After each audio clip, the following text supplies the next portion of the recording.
Church has honored that, because in some churches, in some homes, they start taking all the decorations down the day after Christmas Day, that is. So it's still Christmas, and what I want to say today, it's kind of a long sermon. You see, you don't invite me over here enough, so I got a lot of things to say. And it's kind of a long sermon, but what I really want to talk about today is really two very important aspects to Christmas. Number one is the expansiveness, the hugeness of Christmas, the incarnation, Emmanuel. It is big. And the second thing I want to talk about is the yearning of God. The yearning over the centuries. God's yearning for humanity and for all creation to be at one with God, to be at peace and in balance with God. So first, I'd like to tell a little story that I think illustrates the bigness of what we're dealing with at Christmas. And it goes like this. When I was on Hawaii Island, which, by the way, is the proper way to say it now, not the Big Island. They don't like that anymore. It's Hawaii Island, right? Okay. I was serving at St. Augustine Church, which is in Kohala, way up in the northern part. And it just so happened that in that congregation, there was a person named Howard Keck. And Howard Keck was the son of the person who started the observatory at the top of Molokai. And it's the Keck Observatory, and of course there's a big telescope there, and it's all very wonderful. So he arranged for one day an astronomer to come down and talk to the congregation about the universe. So we all gathered, and the astronomer stood up in front of us, and he had a very long arm. He was very lanky and very tall person. He got his arm, he got a black felt tip pen, and he made this giant circle on the whiteboard that was there. And then he said, that circle represents the universe. Oh, okay. And then he said, you know, when Keck started, when the observatory opened, and that was a number of years before, I think it was in the 50s, he said, you know, we used this big telescope. We could see a lot. It was amazing what we could see. And he said, what we could see can be represented by this dot. And he put a dot on this giant circle that was about 1/4 inch across. There was that little dot there. And then he said, oh my goodness, at the end of the 90s, we put into space the Hubble telescope. Some of us remember this. He said, with the Hubble telescope, we could see so much. You know, the Hubble telescope circles the globe, it circles the world. But it can see, and it has some distance that it has really added to it. He said, that Hubble telescope increased our knowledge of the universe so much. And he made the dot 1/2 inch. That represents what we now can see with the Hubble telescope. Well, since I was there, we have put into space the James Webb telescope. Now that one is different. That one doesn't circle around the globe. That one is on an orbit out into the universe. And so if he were to say this now, he would probably say that the dot is bigger. But what we do know is that the James Webb telescope was directed purposely toward a part of the universe that the astronomers all referred to as a dark, empty area. So they put that telescope right there, facing that area, which was a dark, empty area. Hundreds of galaxies came into view. Now, I don't know what that astronomer would do in terms of the size of the dot, but I guarantee, there is so much out there. Now, the reason I tell this story is because this is what I believe about Christmas. It is very nice that we have a little baby. It's very nice that we got Mary and Joseph. But I believe that the incarnation is huge. So let's look at this. It's something I would say is bigger than the sum of the parts. So what are some of the parts? Well, one of the very important parts is Mary saying yes. Now, you know, Moses, he kind of quibbled and said, I don't talk too well, and by the way, what's your name? Remember when the burning bush? And Moses was being called to take his people out of bondage. And then Jeremiah kind of gave God a bad time, and he said, well, I'm too young for this. And then don't forget about Jonah. Jonah was told to go that direction, he went that direction. Not Mary. So I believe that one of the very, very important parts of the story, the Christmas story, is that Mary said yes. A little bit like all of us say when we get married and when we decide to have a child. We are a parent of a child for the rest of our lives. It's a big deal. And this was a big deal for Mary. Now, another part of the story that I think is really important is Joseph. Now, Joseph said, I'm going to marry her. Now, the culture said divorce would be the least, stoning would be the most for a woman in that kind of a circumstance, right? And Joseph said, no, I'm going to marry her. Now, he did have the help of a dream and an angel. I will give him that much. But because this story is coming from Matthew, and you remember Joseph in the Old Testament, the Gospel of Matthew is really interested in making the Old Testament relevant, the Hebrew Scriptures relevant and alive and well for the people hearing it. But suffice it to say, Joseph went beyond the cultural norm, went beyond the expectation of society, and stood up with a spine in his back and said, I'm going to marry her. And did.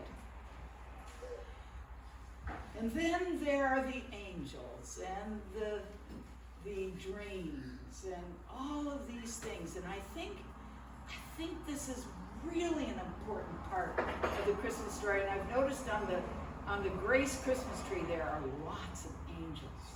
There's something about humanity that is needing to think about or ponder or prayerfully consider the liminal edges of things. The questions about life, the questions about death, the questions about who am I, the questions about who is God, how am I called to follow in the footsteps of God. We can listen to our dreams. We can be available to an angel experience. At St. John's Church on the Feast of St. Michael and All Angels, we would often have an angel night. Of course, we had angel air pasta for dinner, and we had angel food cake. But then we went up to the church and we told our angel stories. And I am telling you, every single one of us has an angel story. So what's an angel story? Something you cannot describe or explain with your brain. It's something, one of the most common ones that I think happens to all of us is we'll be thinking about somebody and the phone will ring.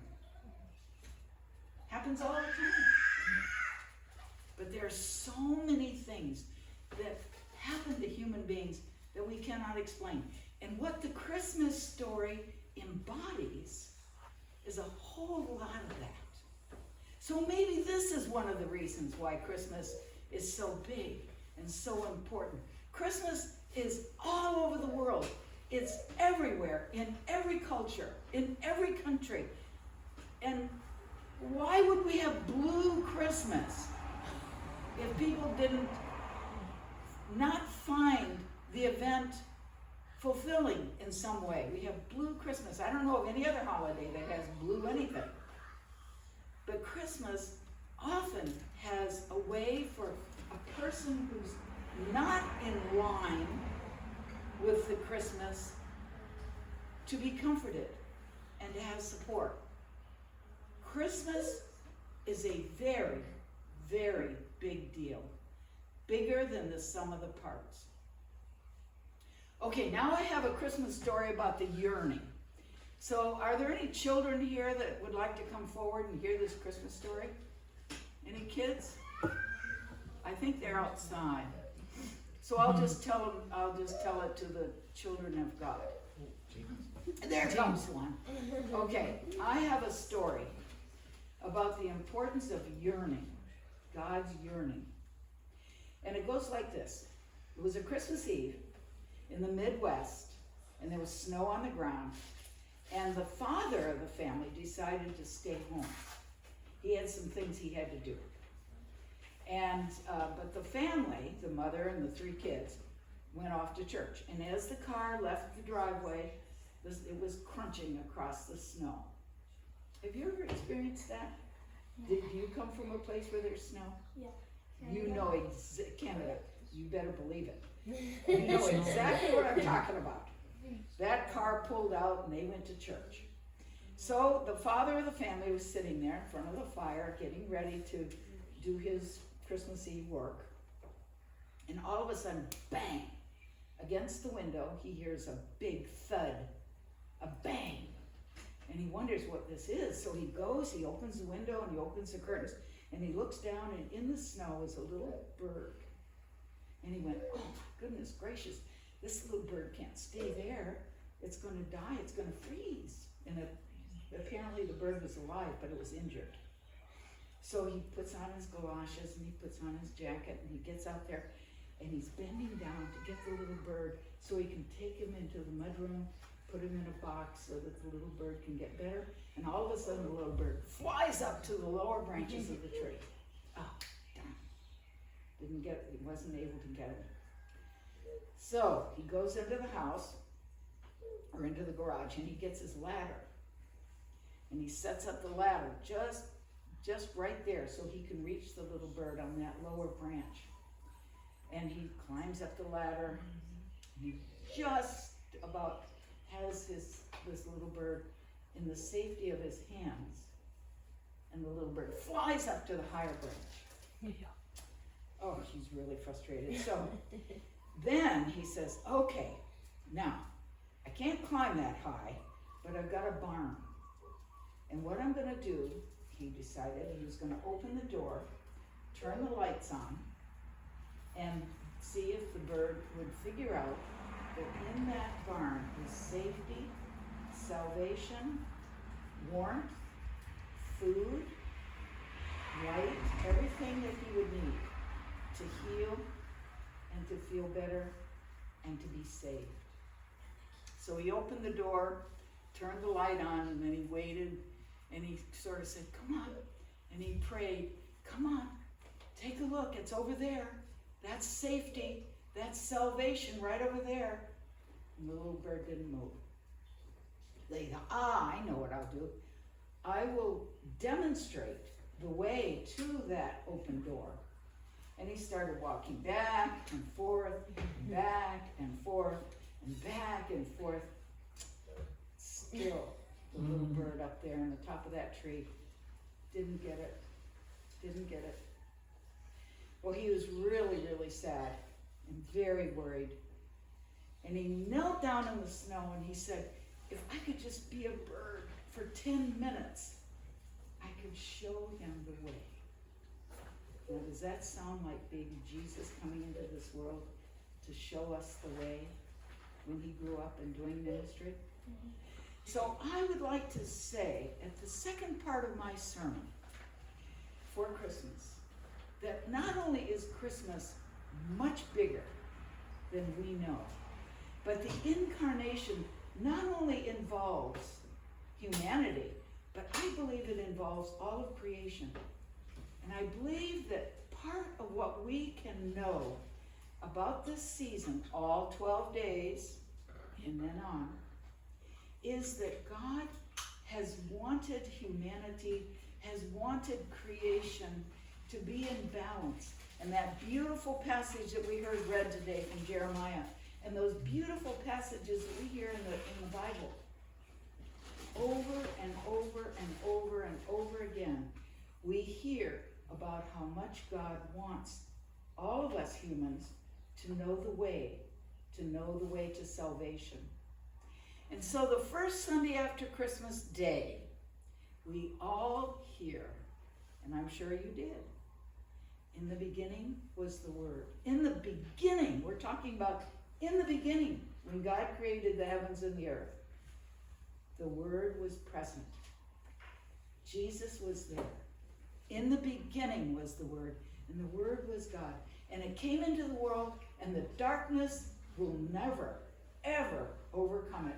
The light will always be brighter than the darkness.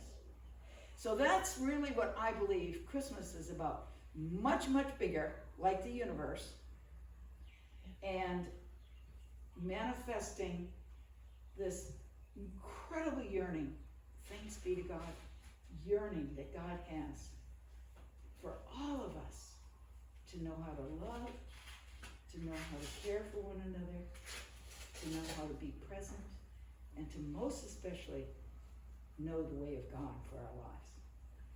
Thank you for coming to hear my story. Thank you. And then I say amen. Amen. Amen.